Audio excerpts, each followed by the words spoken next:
8 waa Pastef commencé nañu di def seen affiche yi waaye itam gis nañu ci bërëb bi nga xam ne nag moom mooy stade Léopold Sédar Senghor bi ne ci parking bi bëri na ci ñi nga xam ne dañ fay ñëw di photo wala di ñëw di wax ni ci internet bi man fii mooy sama place yow lan mooy sa attente par rapport ak le 8 terrain meeting bi nga xam ne Ousmane Sonko moo ko wootee lan nga ci bëgg a dégg. Écoute, cette question c'est extrêmement important, mais en même temps, c'est pas forcément que man am na lu ma ci bëgg a dégg mais dinaa ko déglu attentivement que mu nekk en direct wala après. Pourquoi? Parce que tout simplement Ousmane Sonko li mu nar a wax le 8 novembre c'est un discours politique, donc c'est pas un discours public au sens de sa fonction de Premier ministre. Boobu la question bi doon. C'est un chef de parti qui appelle ses militants et sympathisants ci benn bërëb. Voilà, kon nag foofu ma wax dëgg yàlla nag maanaam donc là su fekkoon c'est le Premier ministre nga ne ma suba le 8 novembre le Premier ministre a une déclaration à faire. Fi réew mi toll nii nga laaj ma naa la mën a wax man de lii laa bëggoon mu wax ko wala bëggoon naa mu wax ci lii. Pourquoi?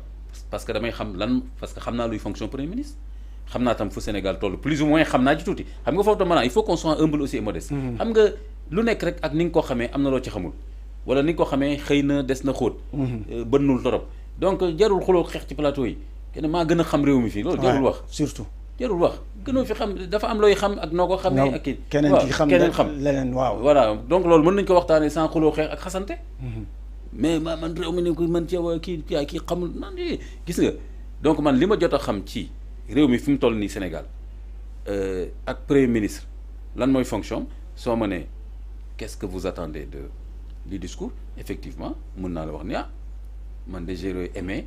que cette fois-ci mu insisté ci éducation bi parce que tel. Sauf que c'est pas le premier ministre qui parle. Voilà, là nag ça complique ma sa question bi nag day mujj compliqué. Voilà, c'est le président du parti Pastef. C'est un président du parti Pastef. Terewul quand même mën naa ci tontu. Terewul mën naa ci tontu mooy. Même su fekkee ni effectivement il parle au parti Pastef, le parti Pastef est un parti sénégalais. C'est un parti constitué de citoyens sénégalais. Wow. Un parti légal. Donc man am naa droit apprécier Ousmane Sonko même en tant que président de parti li ma mën a wax mooy lu mu mën a wax ala kulli xaal na nekk loo xam ne rek day favoriser la concorde, la cohésion nationale, la concorde nationale, day favoriser n'est-ce pas un apaisement dans l'espace public, day favoriser n'est-ce pas le redressement pour dire seen terme ñoom seen bopp le redressement du pays ak Pastef ban contribution la ci bëgg a apporter kon man côté boobu laa koy mën a jàngate léegi nag am na détails yoo xam ni moom su waxee après ñu analyser ko mais dama jàpp daal ni même bu fekkee ni effectivement c'est Ousmane Sonko chef de parti qui va parler avec ses sympathisants et son parti, ce qui est tout à fait normal. Alors ce que j'attends c'est que lu mu fa mën a wax mu nekk loo xam ne day insérer Pastef dans une trajectoire de cohésion, n'est-ce pas, et de redressement du Sénégal. Élément de langage politique yi nag dama ko koy bàyyee. xaaroo ci ay déballage comme lu jëm ci li nga xam ne nag moom mooy sa supposé démission ak yéen yi nga xam ne nag moom mooy problème bi am ci diggante mag kii di le président de la République son excellence Bassirou Diomaye Diakhar Faye. Bon non ça m'intéresse pas tellement ci côté boobu déballage je suis sûr d'une chose c'est que dina ci wax mais est-ce que man maa ngi xaar mu wax ci pas forcément parce que man que Ousmane Sonko démissionner wala bañ a démissionner pour man du question aw ma ci benn attente en tant qu'analyste wala citoyen aw ma ci une attente particulière parce que c'est un acte politique boo xam ni c'est prévu par la loi un premier ministre peut démissionner ou être limogé donc aw ma ci attente particulière boo amoon tamit c'est pas la fin du Sénégal c'est pas la fin du monde et tout le temps dans le monde des pays démocratiques là où il y a un poste de premier ministre c'est prévu que le poste de premier ministre c'est pas inamovible et que premier ministre mën na démissionner wala ñu limogé ko et tout le temps ça arrive ba ci dernier suñu dernier régime bi fii gis nañ Macky Sall ak premier ministre am nu mu mujjee ba ci fin ba donc Ousmane Sonko mi ci boppam même bu dul dara il sera pas premier ministre en tout cas peut-être ba mandat bi jeex même sax bu fekkee ni divergence amul ah il se peut que pour d'autres raisons que en un moment donné qu'il ne soit plus premier ministre ce sera pas la fin du mandat de Diomaye ce sera pas la fin du Sénégal ce sera pas la fin de la primature Malang ce sera pas la fin de Pastef aussi en tant que moom mooy chef de Pastef ce sera pas aussi la fin de l'Assemblée nationale soit Assemblée nationale day maintenir soit tamit bu ñu ko dissoudre aussi beneen Assemblée nationale ñëw donc il y aura pas de problème en tant que tel pour le fonctionnement du pays tout simplement parce que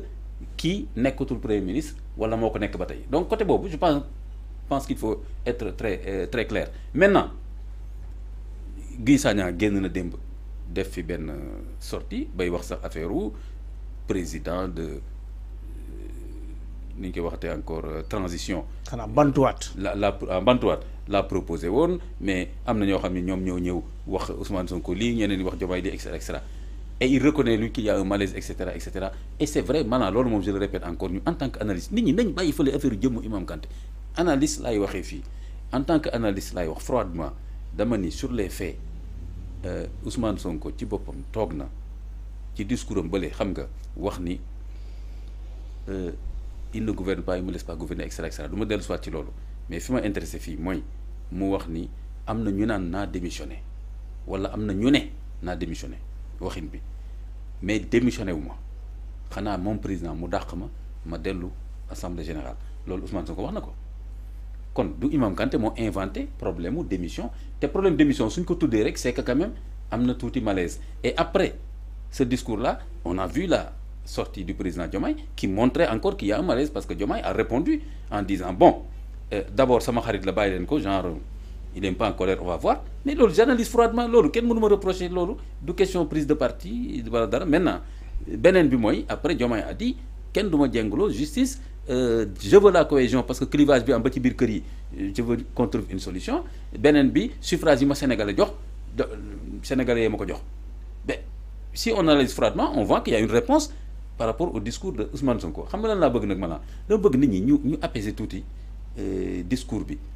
mélange bi ñu mélangé nii personne Ousmane Sonko ak ses fonctions ñu régler ko suñ ko réglé wul on va vers des problèmes yu compliqués Ousmane Sonko ñun bu ñuy analyser fii dañ koy analyser comme premier ministre bu waxee dara ñun ñu xool est-ce que premier ministre war na wax lii est-ce que tam la mu def en tant que premier ministre war na ko def wala déet et cetera on est capable d'analyser ça en tant que chef de parti la muy wax di def on est capable aussi d'analyser politiquement li ñu ci mën a xam mais maintenant sa personne en tant que telle du loolu mooy objet d'analyse bi mais da ngay naan le premier ministre Ousmane Sonko li mu wax fii wala kii benn waay génn da ngaa bëgg Sonko moo tax nga wax ko wala da ngaa bañ Sonko moo tax nga wax ko mais ça c'est un discours sous les tables quoi c'est pas ça qui nous intéresse donc malaise boobu Guy Sagna ci boppam reconnaître na ko te bu ko Imam Kanté waxee ñu ne way dafa bëgg teqale bon man sax kenn waxuma ko directement am na ñenn ñu ko xaw a wax aussi mais. waaw xanaa mais c'est pas l'objet xam nga lu tax c'est pas l'objet. am na benn waay moo dégg ma wax ko mu ne Imam Kanté mu ne xaw ma la démission Ousmane Kanté d'abord maanaam. d'abord xoolal comme ñoom dañ la tudd xanaa d'abord waxuma ko fenn. xanaa mooy xanaa ma préciser rek mooy xëy na ñoom soay bu ngay wax. ak ñoom Sandiogou ndax wax nañu Imam Kanté nee na moom ci